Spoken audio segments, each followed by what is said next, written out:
दोस्तों, सावन का पवित्र महीना चल रहा है। आज मैं आप लोगों को बेलपत्र संबंधित जानकारी बताऊंगा। सावन के पवित्र महीने में जो बेलपत्र होता है वो गंगाजल से भी ज्यादा पवित्र हो जाता है।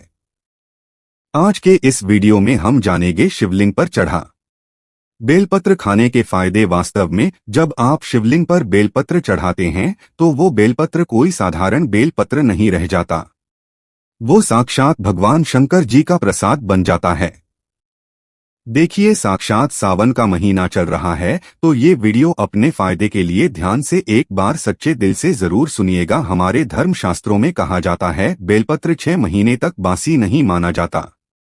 इसका एक बार प्रयोग करने के बाद अर्थात इसे एक बार शिवलिंग पर चढ़ाने के बाद धो करके पुनः चढ़ाया जा सकता है। 6 महीने तक कई जगह शिवालय में बेलपत्र उपलब्ध न होने पर इसका चरण कई ऐसे शिवालय हैं जहां पर बेलपत्र नहीं मिल पाता है तो वहां पे इसके चूर्ण को भगवान शंकर को चढ़ाते हैं। इसके चूर्ण को भी चढ़ाने का फायदा है।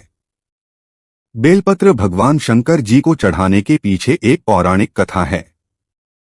कथा के अनुसार समुद्र मंथन के दौरान कई चीजों के साथ विश्व भी निकला। यह बीज चारों ओर फैलने लगा। पूरी सृष्टि को बचाने के लिए भगवान शिव ने इस विश्व को अपने कंठ में धारण कर लिया। इसलिए महादेव को उस दिन से नीलकंठ भी कहा जाता है। ब्रिज के प्रभाव से भगवान शिव के शरीर में ताप बढ़ने लगा, जिसके वजह से आसपास का वातावरण जलने लगा। और उस समय एक वैद्य से सलाह लेने के बाद जब देवी देवताओं ने सलाह ली तो देवी देवताओं ने जब उस वैद्य से सलाह ली तो उस वैद्य ने बोला कि आप उन्हें बेल के पत्र खाने के लिए दे। भगवान शिव को बेलपत्र खिलाया और जल से स्नान कराया।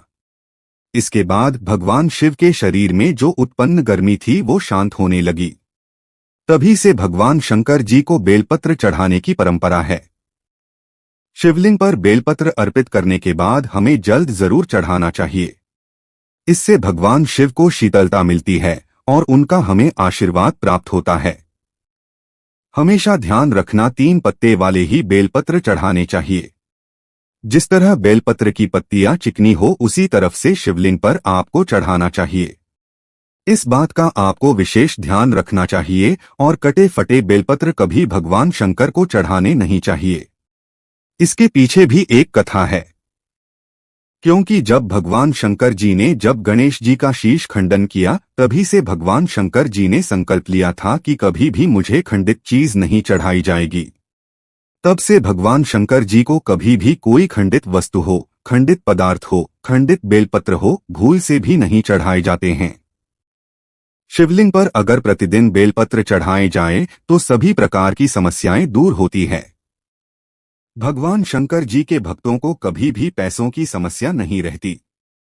बेलपत्र को तिजोरी में रखने से बरकत आती है। तो ये वीडियो को ध्यान से सुनना। वीडियो में मैं आप लोगों को बेलपत्र से जुड़ी हुई संपूर्ण जानकारी बताऊंगा।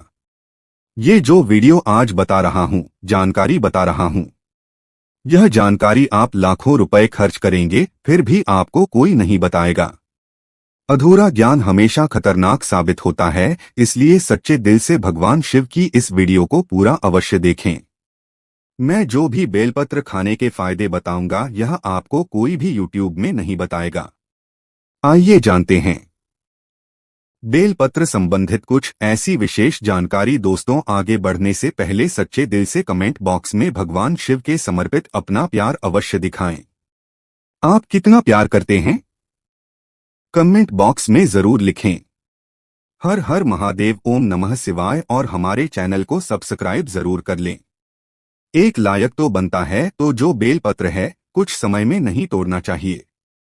कुछ ऐसी विशेष तिथि जिसमें बेलपत्र नहीं तोड़ना चाहिए तो हमारे धर्मशास्त्र कहते हैं बेलपत्र को हमेशा चतुर्थी, अष्टमी, नवमी, 10 भी चतुर्थी, अमावस्या और पूर्णिमा और जो संक्रांति है इस स्थिति में बेलपत्र को कभी भी नहीं तोड़ना चाहिए। और ये भी कहा जाता है सोमवार के दिन बेलपत्र को कभी भी नहीं तोड़ना चाहिए।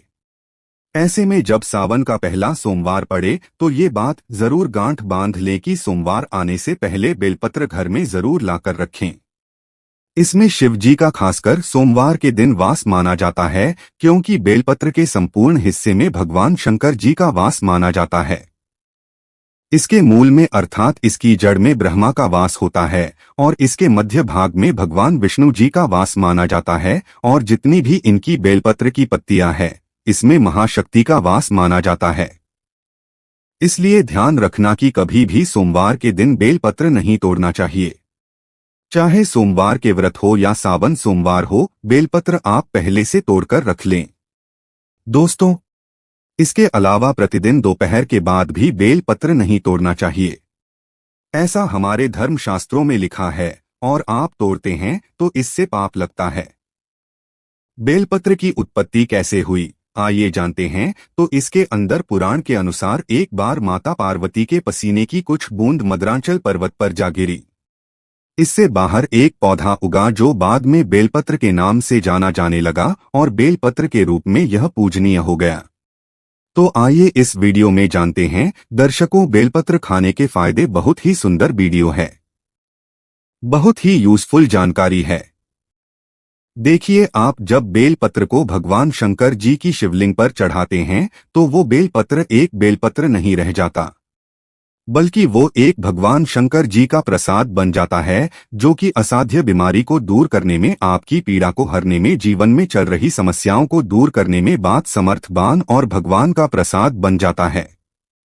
वो आपके लिए अमृत जैसा बन जाता है। तो शिवलिंग पर नित्य आप बेलपत्र चढ़ाते हैं, तो शिवलिंग पर चढ़ा हुआ बेलपत्र खाने से क्या फायदा मिलता है, आइए जानते हैं। तो शिवलिंग पर चढ़ा हुआ बेलपत्र खाने से शरीर के सभी प्रकार के रोग दूर हो जाते हैं। शरीर के जितनी भी रोग होते हैं, ये अगर आप बेलपत्र नित्य खाते हैं तो आप रोगों से बचे रहते हैं। बात दोष, पितृदोष, कफ दोष, ये तीनों प्रकार के दोस्त कहे गए हैं। इन दोषों से संपूर्ण रोग उत्पन्न होते हैं। तो सभी प्रकार के रोगों से आप इनका नित्य सेवन करते हैं। केवल बेल के पत्र की एक ही पत्ती बस खा लेते हैं सुबह शाम, तो कई प्रकार की बीमारियों से आप बचे रहेंगे। शरीर से पाप मिट जाता है, क्योंकि शिवलिंग पर चढ़ा हुआ होने के कारण ये सिद्ध हो जाता है। तो जो लोग गौ हत्या जैसे पाप से भी परेशान हैं, जिन लोगों को गौ हत्या जैसे पाप लग गया है, भयंकर से भयंकर अनजाने में पाप हो गया हो, और वो चाहते हैं कि वो पाप का पश्चाताप कर लें, तो नित्य कम से कम ज्यादा नहीं तो 2 माह तक आपको बेलपत्र का सेवन जरूर करना चाहिए। इससे शरीर का पाप मिटता है। इसके बाद भगवान भोलेनाथ का ये प्रसाद हो जाता है, इसलिए ये तमस गुणों को समाप्त करते हैं। बहुत से लोगों के शरीर में तामस गुण आ जाते हैं, या फिर बहुत से लोग मदिरा वगैरह का सेवन करे हुए हैं, या फिर मटन, मांस, चिकन आदि कई प्रकार के जो कहे गए हैं नकारात्मक चीजों का सेवन करके बैठे होते हैं, काम सी चीजों का सेवन करके बैठे होते हैं, तो यह शरीर अशुद्ध होता है। तो आप अपने अशुद्ध शरीर को पुनः स्वस्थ बनाने के लिए, पुनः शुद्ध करने के लिए भोलेनाथ का प्रसाद होता है। आप ये खाना शुरू कर दीजिए। नित्य 5 बेलपत्र खाइए, 3 सुबह खाइए, 2 शाम में खाइए। अगर नित्य खाते हैं तो यह आपके शरीर से तामस गुणों को समाप्त करते हैं। इसके बाद ये भी कहा जाता है, बेलपत्र खाने से भाग्य बलवान होता है। कैसा भी आपका दुर्भाग्य हो, जिस टाइम से बेलपत्र खाना शुरू कर देते हैं, आपका फिर दुर्भाग्य सौभाग्य में बदल जाता है। आपकी किस्मत, आपकी तकदीर फिर आपके अनुरूप ही चलती है। इसके बाद आयुर्वेद में कहा जाता है कि बेलपत्र खाने से रक्त साफ होता है। अगर रक्त संबंधित कोई बीमारी है तो नित्य 5 बेलपत्र खाइए। 5 बेलपत्र आप एक साथ में शुरू में नहीं खा पाते हैं, तो धीरे धीरे आप इनका जो है सेवन बढ़ा सकते हैं। दोस्त, और प्रथम दिन 1 बेलपत्र खाइए, दूसरे दिन 2 बेलपत्र खाइए, तीसरे दिन 3 बेलपत्र खाइए। इस प्रकार से आपको बेलपत्र की जो संख्या है उसे आपको बढ़ाना है।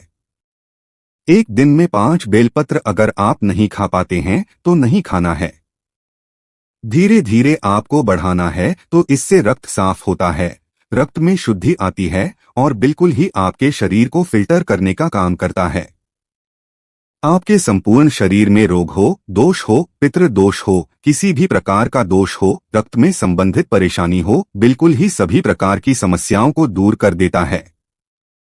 इसके बाद बेलपत्र नित्य खाने से केवल 1 ही महीने तक बेलपत्र नित्य भगवान शंकर जी की शिवलिंग पर चढ़ा हुआ खाते हैं तो इससे इच्छा की पूर्ति होती है। कोई भी आपकी इच्छा हो वो इच्छा पूर्ण हो जाती है। मन भक्ति में लगता है, मन हमेशा शांत रहता है, जैसा भगवान शंकर जी का। आप चाहते हैं कि मन आपका भक्ति में लगे, मन हमेशा शांत रहे, तो उस शिवलिंग पर चढ़ा बेलपत्र खाने से मन भक्ति में लगता है। मन हमेशा शांत रहता है। मन में जो चिड़चिड़ापन है, छोटी छोटी बातों पर गुस्सा आ जाता है, चिड़चिड़ापन रहता है, तो वो दूर हो जाता है। इसके बाद इसका सेवन करने से सांसारिक भोग समाप्त होने लगता है। आपका जो सांसारिक भोग है, किसी भी प्रकार का जो सांसारिक भोग है, वो भोग भी समाप्त हो जाता है। मन में भोग की कामना नहीं रहती। दोस्तों, जो बात नहीं बताई जाती वो बात भी मैं आप लोगों को भी बता रहा हूं। इस वीडियो में ऐसा भी माना जाता है।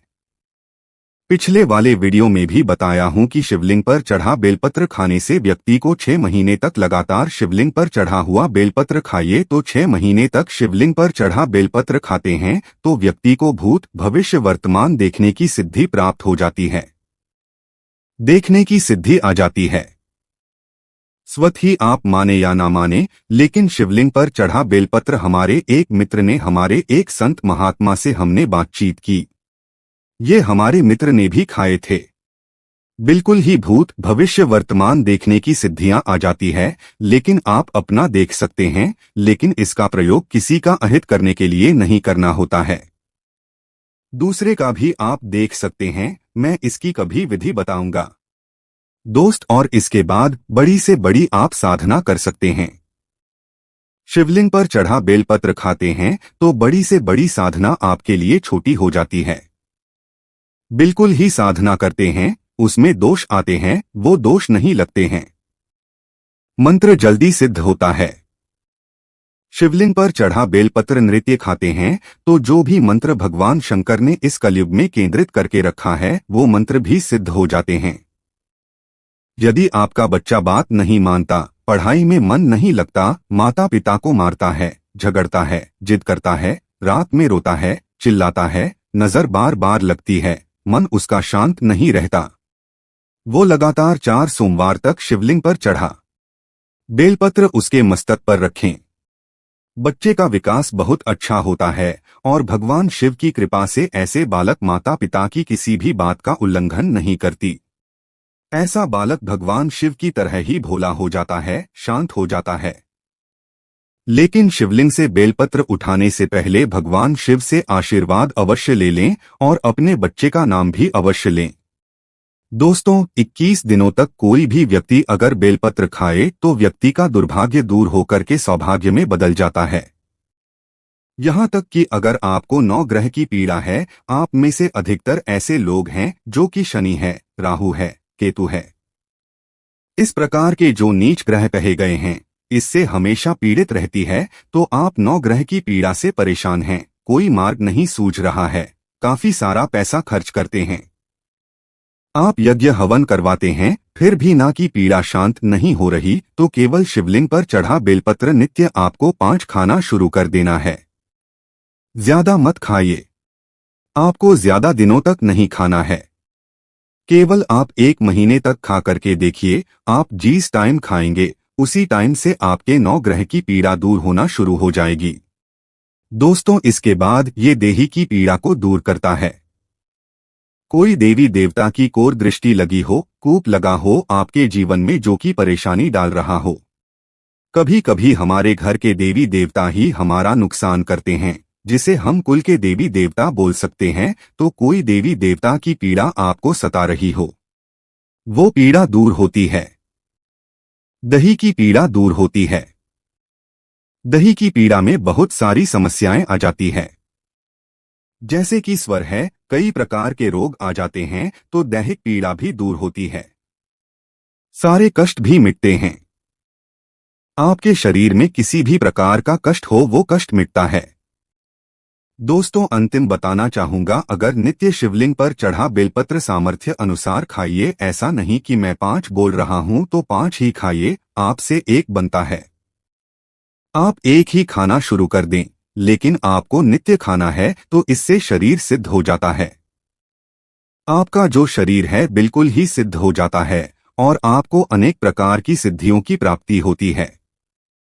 आपके शरीर में पुण्य इतना बढ़ जाता है कि आप जो शब्द बोलते हैं वो शब्द लगने लगते हैं, शरीर में वाक्य सिद्धियां आ जाती है। तो आपने देखा शिवलिंग पर चढ़े बेलपत्र खाने के इतने चमत्कारिक फायदे हैं। और ये भी कहा जाता है हमारे आयुर्वेद में, अगर पेट से जुड़ी कोई समस्या है तो अगर शिवलिंग पर चढ़ा बेल पर तेरे नित्य खाते हैं, रोजाना सेवन करते हैं, तो पेट से जुड़ी गंभीर समस्याएं भी दूर हो जाती है और ये हमारे डाइजेशन सिस्टम को मजबूत बनाती है।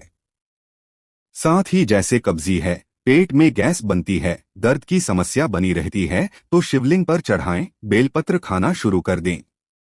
धीरे धीरे आपको आराम मिलेगा, लेकिन 100% आराम ही मिलेगा और आपको इसे 2 से 4 दिनों तक नहीं खाना है। लंबे समय तक, लंबे टाइम तक खाना है। आप खुद देखना, आपके जीवन में जो परेशानी है, बीमारी है, तकलीफ है, वो सारे कष्ट दूर हो जाते हैं।